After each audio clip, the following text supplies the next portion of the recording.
Hi everyone and welcome back to Blame It on Marketing with Emma and Ruta. And I can't believe it's taken this long. Ruta and I were having to look through, 100 plus episodes to see if we'd had an episode just on revenue, and we haven't. So I'm very excited to be visiting or revisiting this topic and that it gets some dedicated airtime. And we are joined by the awesome Karen Lloyd. So Karen, please introduce yourself. Hello, I'm Karen Lloyd. I'm also a podcast host and I host Spotlight on Marketing, and Emma and Ruta have been on my podcast, which you'll be able to hear soon. So that's great. But I'm really excited to be on this today. My other day job is also being a recruiter and a headhunter, and also business owner, a marketeer of Armstrong Lloyd, my own company. And we specialise in marketing recruitment and sales recruitment. Before we can dive into that, of course, we need to know what your marketing confession is, so something you messed up and maybe something that changed how you look at things or do things.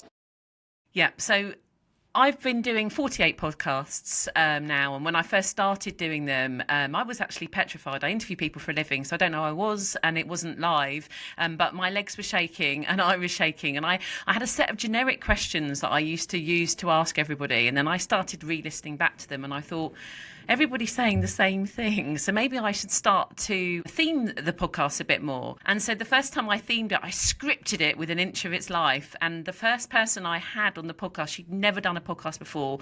She was literally shaking. Luckily, I wasn't so nervous now because I'd probably done about 10 or 12. And she was literally shaking. And I was like, why are you so nervous? And she said, oh, well, it's so scripted. And I was like, that's it. And in the end, we ditched the script and we talked, and I got to the end of the podcast and I thought, do you know what, this is going to be an awful one. I don't know if we're going to be able to even air it. Once it was edited, it was our best podcast we'd ever done, and it was one of the ones that had the highest traction, and some real natural things came out from it. So now it's helped me learn, because when I do a podcast, sometimes I now know people love it to be scripted and they come and they don't want to deviate. And other people, they literally wing it and they don't want to be scripted. So, hey ho, I've learned something. We're definitely those ones who prefer to wing it. I think it's interesting actually, because we've not really had anyone that's been particularly scripted, but I think the best conversations are the ones that are free flowing, in my opinion. I know some people like to prepare, but I do think you generally have a more honest conversation when it's unscripted, I think. So we are going to talk all about revenue. We're excited to do this. Ruta and I were actually reminiscing yesterday, Karen, on our live stream, when we were asking our lovely audience about the questions that we used to pretend when we worked at Clearview together to dress up as this guy called Andre, who was some sort of like Russian gangster, and he used to ask everyone where the revenue was. And I was like, maybe that's the answer to getting like people on board. I don't know. But I think we should start off by asking, why do we still need to talk about like the idea that marketing contributes to revenue, and why we should be targeted against revenue? Like, why are we still having this conversation? Because ultimately, if marketing aren't bringing the revenue in, then they can't really prove that they're worthy to be part of it. They are the colouring in department. They are the department that sits in the corner and does the events and goes and books the sales travel side. So if you want a seat at the table and you want to be seen to being part of the business, then you need to be bringing and contributing something. So when the sales team are being slapped on their back and everyone's going, oh, well done, we got that deal, you might not need to have the back slapping, but you could go, well, there we go. I know that deal came from X, Y, and Z. You know, we've had so many touch points, we've had so many things, we saw them at an event, they followed up, we've had this person, you know the mapping behind that, and you know that you've contributed to that revenue. And why do you think some teams are still shying away from that? It's interesting, actually. I was talking to somebody earlier in the week that has just left an organisation, and I sort of said, what do you think's gone wrong here? And he said it's about how we track the revenue. So he said their CMO at the time used to wake up in the middle of the morning at 4 a.m, and she would know all of the revenue figures off by heart, where everything come from. She was absolutely OCD'd. And then she left the business. So then the other people weren't so good at the data and the revenue, and they were all a bit loosey-goosey, and they'd turn up to a meeting and then they'd all be arguing over, well, it came from an event, well, it came from digital, and then the marketing department in themselves actually were in fighting. So because of it, so I think I've answered the question, but I think that's where the key is that you've got the clarity and people know where they're going, and they've got the evidence to show it. Yeah, absolutely. When you speak to marketers who do struggle with that, like in that scenario, and people say, yeah, but it's really complicated because of attribution or sales cycles, do you think that's just kind of an excuse for avoiding the topic? Or do you think there's more to it than that?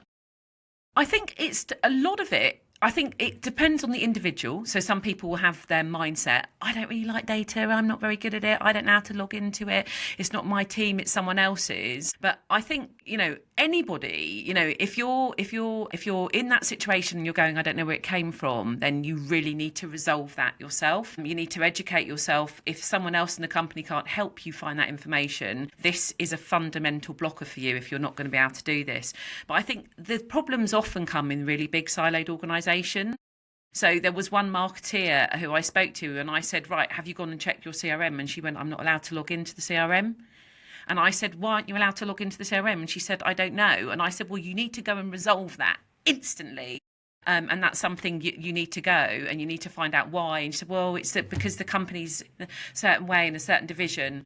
But having access to the CRM, knowing your way around it, even if, you're not the marketing ops person, you should still, go and watch a YouTube video, make sure you know all the fields and know all the attribution and be able to do that and see how it's mapping through. Because quite often, I think a lot of the reason people don't believe in the data is that in their heart, they think the data's wrong. Yeah. I do that myself. I look at it and I think, yeah, well, I know that isn't that figure isn't right, or that attribution piece isn't right. So the rest of the stuff is probably wrong.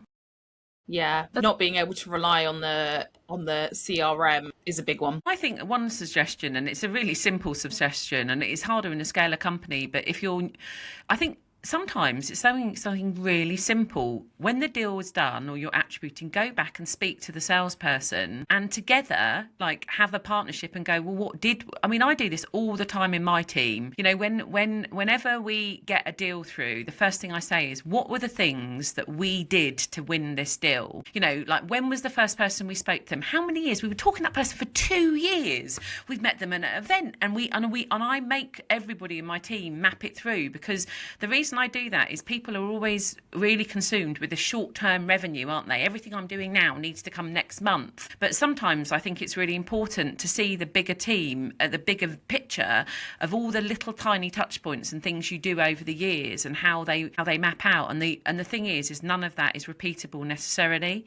There's not a silver bullet. Just because, you met someone at an event, you took them for a coffee, you then got the demo, you then, you did various other things, you had them for lunch. It doesn't mean to say if you do that, it will be the same for the next person. But I think seeing that it wasn't simple and straightforward and mapping that long term out with the short term, I think is a good way of balancing it, and also building a bridge with the sales team.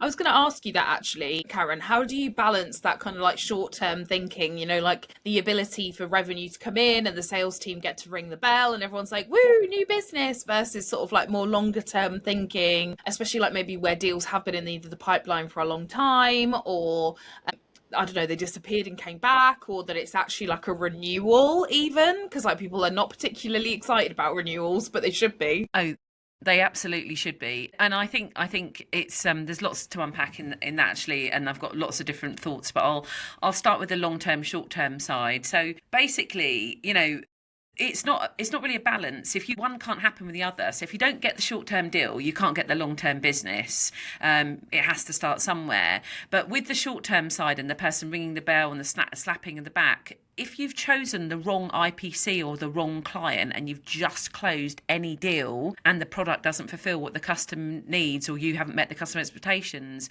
that's never going to lead to long-term money. So closing any deal, if it's not relevant to the product, is just going to, we've done it before. We take a job on, we know it might not be in our wheelhouse. We have a sense that the client's not going to be, the best long-term client for us, but we give it a shot. And eventually we go, right, we've learned from that. We're not going to do that again because that client doesn't attribute to our values, and we're not right for them, they're not right for us. And that's the same with product-led companies. I've met people and I've said why isn't your company growing? Why isn't it going out there? And they're like, because our product isn't isn't what they're selling. They're selling one thing, but the product doesn't actually do that. And then the customer buys it, they get frustrated with it. Obviously, we're trying to then close them, and then we're not getting the repeat business, and basically we're losing. So all we are is winning new clients who hate us, and then they leave. And then my job is to win more new clients who are going to hate us and leave. So if you're not going to keep the renewal and the pipeline and keep your clients, then basically you're on a hiding to nothing, really. You're on a pipeline into Yeah, it's interesting though, because so many of the conversations are, we just need more. And actually, we did do an episode on this, didn't we, Ruta, about just needing more pipeline and not really caring about the outcome of that. That seems to be, dare I say this, Karen, you can tell me off if you think this is wrong, but it seems to be a bit more of a sales mentality than a marketing mentality. Is that fair to say? Yeah, it is very much, it would be on the set. It would be, I think that's a good example of when sales and marketing aren't working together. So they're not listening to the IPC. They're not listening to what the sales team, the marketing team have said, and the sales team have gone off and they've just got the pressure. And actually, probably when they've rung the bell, I mean, everybody's been happy because they're probably working in a company where they've got people breathing down their neck and they need the revenue. And, there are some companies out there that are 2 deals away from bankruptcy. Oh, yeah. And so they're like, and some people who I interview marketing, in technology, they're like, we know, I'm the marketing person. I know that our product doesn't really work. And that's why I want to leave, because I feel like I'm a liar, because I'm marketing stuff that I know is going to come back and slap me on the face. So I think it's a joint proposition, actually, that side, because that's if you put the pressure on marketing to bring the revenue in with sales, then everybody's contributing to that wrong IPC, close the deal regardless of the product. So one of the other problems is that because revenue is it's the end of the cycle of anything that you do, sometimes it takes a little bit of time to get to revenue. So how do we account for revenue that's happening right now versus revenue that we are working for in the future that maybe is not visible at the moment? Yeah. I think for me, it's about having the pipeline rather than just looking at the revenue now, and it's looking at the pipeline and the other attributes. And one of the biggest challenges I think marketers face in this day and age is that because of AI and because of the ability to research, sometimes you don't even know your buyers are in the market buying right till the last minute. And they might, I know when I'm buying software, I personally will, I'll look at it or Google it or research it. I'll only speak to the salesperson at the point of purchase, because I don't want them to keep chasing me and it being harassing. I want to make an informed decision. And because I've also sold software in the past myself, that when I've gone on and I've seen the person doing the demo or whatever, I'm like, they don't even know their product, I can tell, so I'd rather go and ask someone that's using it. So I think that's the big problem at the moment, is that attribution, is knowing when someone's actually ready to buy. And spotting that. And that's why you need to have a long-term campaign. Someone said it to me about 5 or 6 years ago. I remember someone saying to me, I was hiring for a demand gen role, and the person said to me, Karen, like, this company, they're small, they're going to go wrong if they're just going for demand gen. And I was like, oh, okay.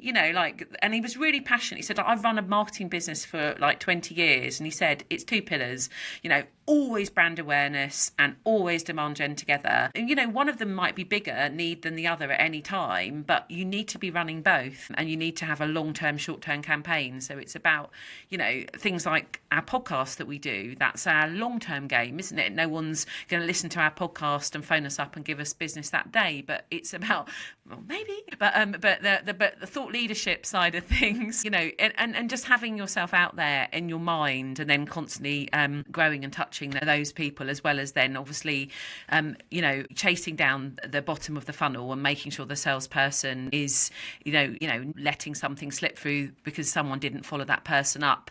If someone puts their hand up for a demo and then the salespeople don't respond, well, there we go. You've lost that client, haven't you? I think there's 2 interesting things I want to pick on there, Karen, if you don't mind. The first thing is it's this really weird thing where some people think that they can pick certain parts of marketing and just skip to the good part. And Ruta and I always say on this podcast, we're like, well, if we could just do that, if we could just turn on ads and generate demand. That's what we would do. But that's highly unlikely to work. So that's the first thing. And then I think the second thing as well is that it does go back into that sort of like, what do you consider? I think it's really dangerous when businesses are sort of live and die by the sales cycle. So people will say the sales cycle's 3 months. And you're like, no, it's not. Because if you add on the marketing part of that, you could be adding 400 days. Instead, they want to buy something, it's 3 months. That's Yeah. So like how long they'll be considering. Yeah, absolutely. And like how much nurture and how much energy and effort and the cost that's gone into that. I always find it really funny when people are like, oh yeah, the sales cycle's 3 months. And I'm like, oh, and what's the cost of acquisition?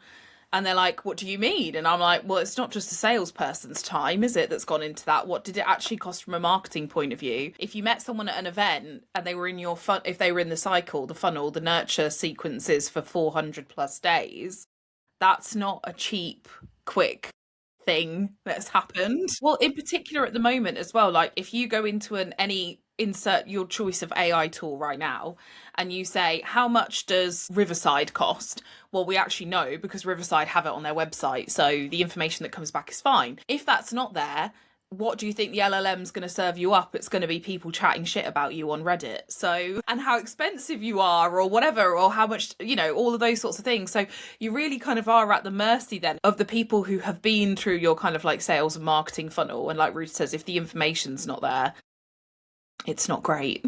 So let's talk a bit about the politics between sales and marketing. Obviously, I know we've touched on this already, but let's get into it a little bit more.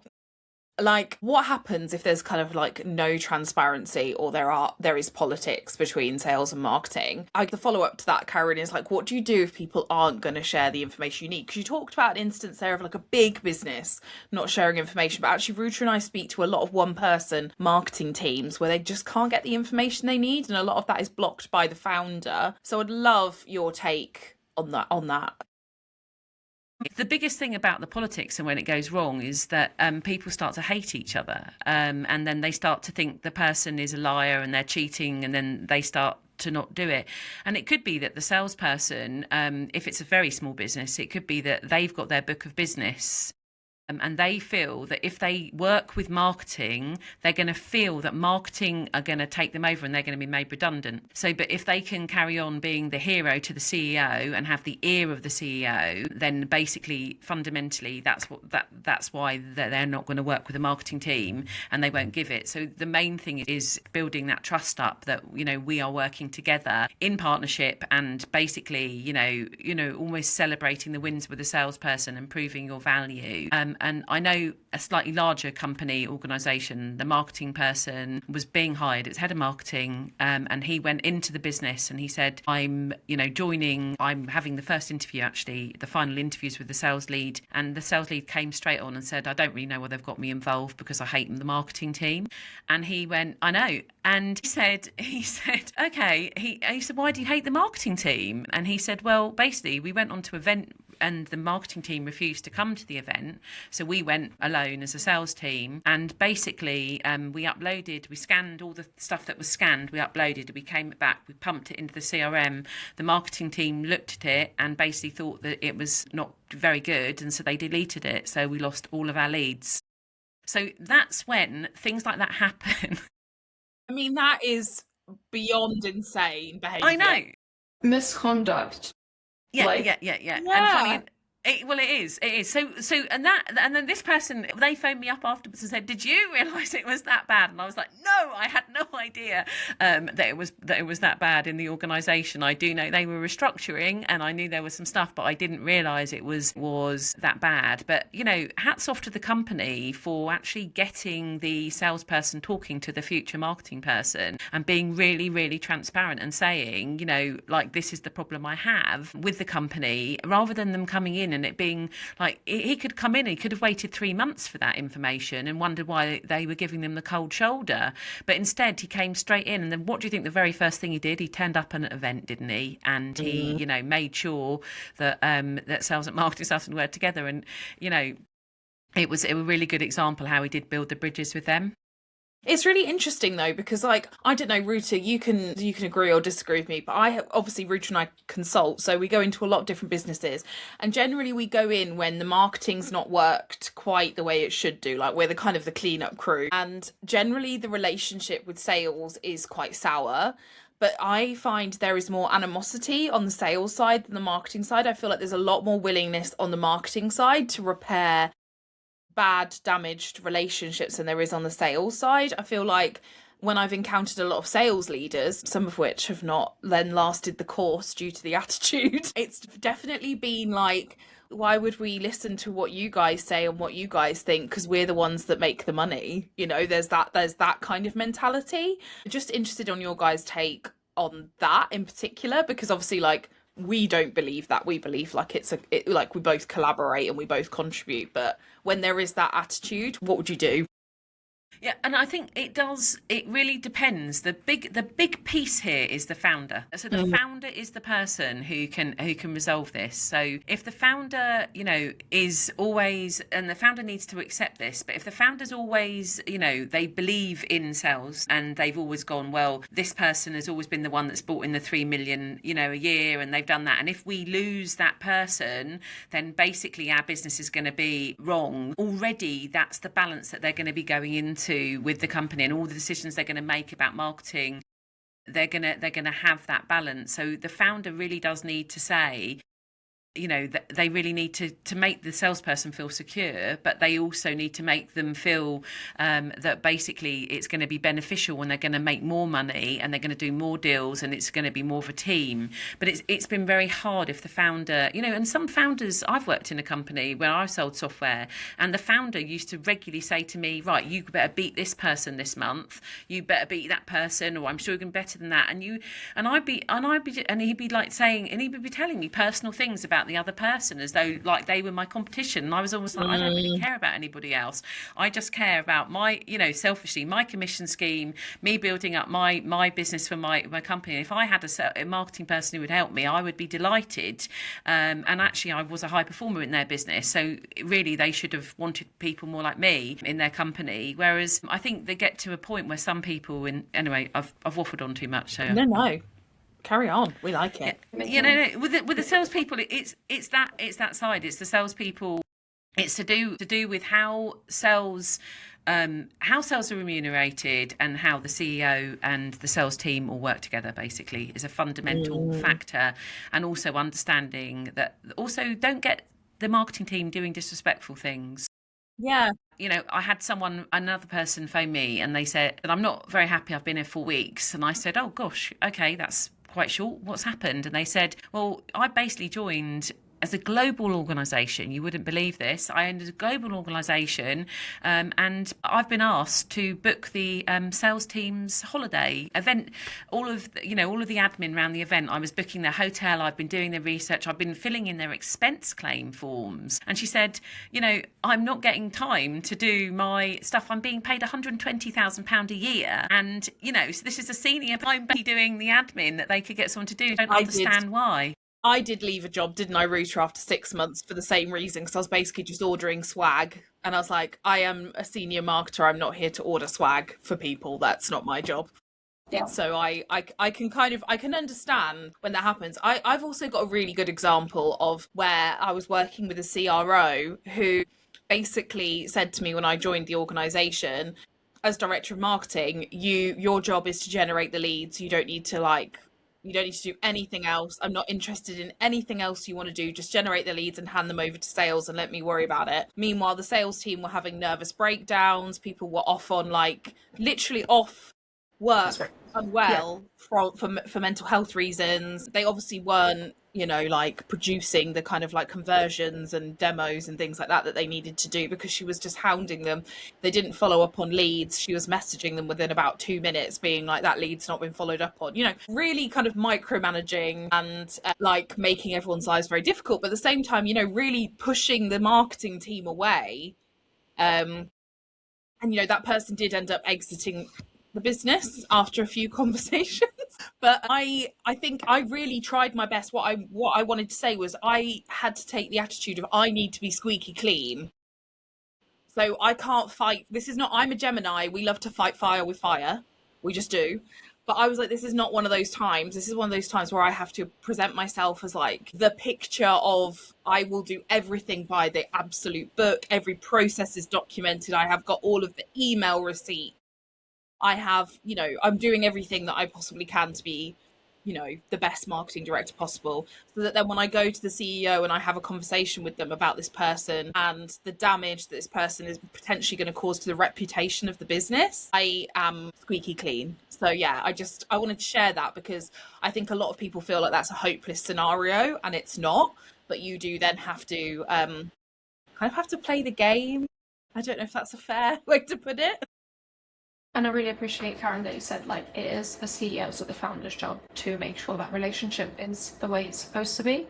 And if it's not, then it is for them to make sure that, everything is done and everything is as fair and as collaborative as it can be. Emma's example is really good, though, because I think what you did is you basically, you didn't just blow up and say, well, and do that. You basically said, right, I'm building my case up, I'm building my evidence, I'm showing what's going well, I'm showing what isn't. And then you went to that person. And sometimes the CEO might not even realise, because, they've always had that, the sales team, they don't realise that. And then they realise the bigger picture, and they can see it, and it depends on whether they've got a learning attitude and they're willing to listen. And I think it's always worth your own mentality having a shot and going and doing that.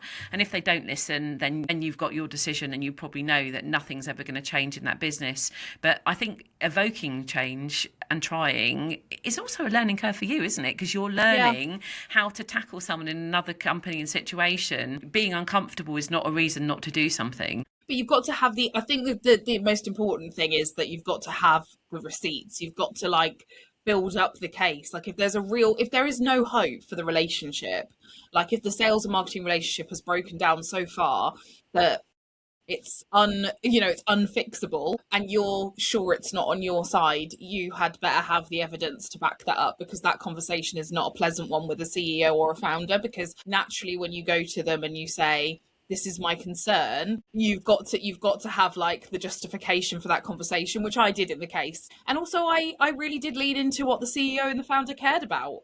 He cared about the reputation of his business because of what they did. I know a lot do, but others will be a little bit like, oh yeah, but they are salespeople. They couldn't, there's more flexibility. Whereas with this business, there's absolutely no justification for that kind of behavior because of what they delivered from a service perspective. So yeah, you really do have to make sure you have that information to hand. Equally, I think one of the things that I quite enjoy doing is setting up reporting. And then if the reporting at the end can't show the path through to pipeline and revenue, that again is a conversation starter. So if you're like, I have mapped up until this point and now I don't know, and you sit down in a room with everybody, I would include the CFO and people like that in that conversation, because they're always very interested in the numbers, and say, I've got a huge gap. Can you help me get this information? CFO might be a route around that if there's a problem getting that information. Always. And funny enough, I don't know if you know the B2B Engage, the B2B Engage event, they did a survey and they said one of the things that most marketing people feel weak on is their commercial acumen. And so that's one of the weaker areas that most marketers have, and that basically, it's the area to work on that area. They don't feel that's they kind of went to marketing to be creative and they don't identify as someone that needs commercial acumen. But if you want to go up the ranks and stay with the company, improve value and marketing and revenue, which is what we've talked about for this call, it has to be commercial acumen all the way. But the thing is, you can align. I will say this much. I was not someone who had that necessarily. I used to work in partnerships. I've worked in sales and things. So you do have that more commercial side to your thinking when you've worked in those sorts of jobs previously. But when I moved across into pure marketing, I don't necessarily think I did. But Ruta genuinely did show me the way. Ruta was like, no. This is what we care about. And so I do think, you can align yourself with people in a business if you're the only marketer that do care about that stuff, and just learn. So thank you for talking to us about being commercial and budget and working towards revenue. I think that's all great points. And if you learned something on this podcast, then we're really, really happy. But to round up, to finish in Blame and Marketing fashion, we'd love to ask you about any marketing gossip that you have for us. So anything that you love or you hate or just you can't get out of your head, either way. AI. Everybody keeps saying that AI is going to take over marketing people. And actually, most of the time, I say no, it's not. But recently, I had an example of a CEO, a founder, who basically did actually really ruin things for the marketing team, because basically, after 6 months of someone joining the business, implementing a marketing campaign, they weren't getting results quickly enough. So the CEO went on to Claude and basically asked Claude what they should do. And basically, not only did they do two things, asked Claude what they should do, and basically it came up with a just outreach to your whole database, one email and send it out. So there we go. Well done to AI. I don't think you're going to be stealing a marketing job there. And then the other thing they did is the person was interviewing for an events person. So he then took the transcript from the previous interview and this and the person's CV and asked Claude, should we hire this person? And Claude came back and said no. you know AI, it really, some people, I mean, that's the most extreme example someone's ever given me of AI. Yeah, like literally, crazy. But basically, AI, don't worry. I think none of us are going to have to fear, because if people are using AI in that mentality, okay, it might be like a short-term nightmare for this situation, but people are never going to go forward if they're asking AI and making stupid decisions by it. I caught that as I was frantically trying to answer the door, so I apologise. But it is insane the amount of people using it, especially in particularly to give feedback on stuff that needs human input. Also, the people that dump something into chat and then ask you for feedback are the people that shouldn't be using AI, because they literally don't understand how context windows work. And it's like, you will get nothing out of this. The answers you get out of this has nothing to do with actual information that you need, because you have not given it the right context to actually be able to do the job that you want it to do. And it just blows my mind. What I don't understand is why so many people have outsourced their actual thinking to AI. Like, why? Yeah. Like, who wants to go through a whole website and give feedback? Nobody. But the default is better. Should be better. Yeah. And then you use AI to summarize basically. or whatever. Yeah, like so worrying. Yeah, I only use AI for admin, really, mostly for admin stuff, finding things, sorting things. Like, I know some point in this conversation I said, blank, can you find it? Where is it? Or, can you go back? I know I said this to this person, I can't remember what it was. What was their name? Things like that I use it for, and, bits and pieces. But most of the stuff, I never use it for an ultimate decision point, because I tried it and invariably it's wrong. Yeah. Exactly. Well, thank you so much, Karen. I think that was, you gave us so many great examples. Karen's links will be in the show notes. So connect with her and listen to the podcast as well. Thank you so much, and we'll see you on the next one.